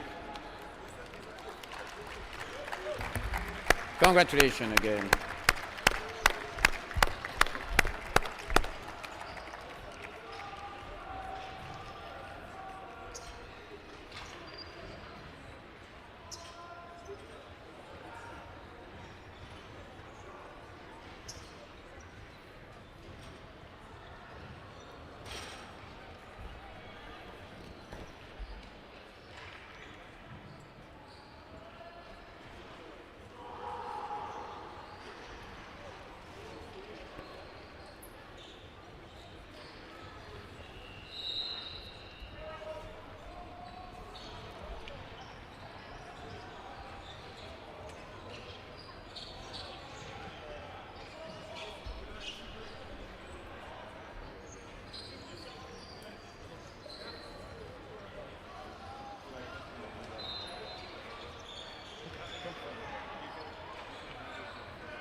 No.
Congratulations again, Australia. Very good. And now, pour les médailles d'or, for the gold medal, I would like to welcome Honorable Kelly Green to present the medals to our gold medalists. Team Japan.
Congratulations again. Omedo gozaimasu. Now, if you can, please raise for the national anthem of Japan.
La Coupe Canada sera présentée par le Caporal Wong et le Constable Cameron. The Cup Canada will be presented by the Caporal Wong and the Constable Cameron.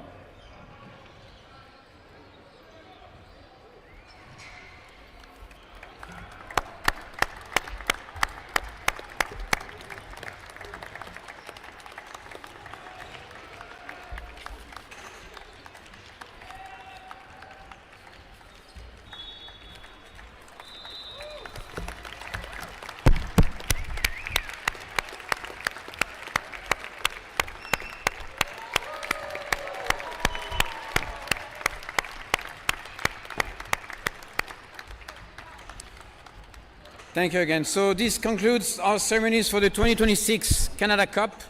Thank you everyone, thank you the teams, thank you for coming to support the events and all our amazing sponsors, volunteers and supporters. Thank you all. Merci à tous. Ceci conclut nos cérémonies pour le tournoi Coupe Canada 2026.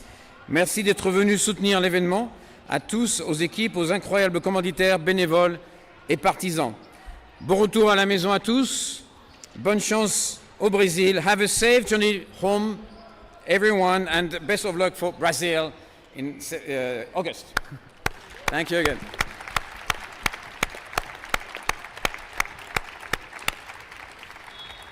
Thank you, everyone. If you have any more silent auction bids, the 10 minutes, silent auction will close in 10 minutes. Any final bids, you can head over to the auction now.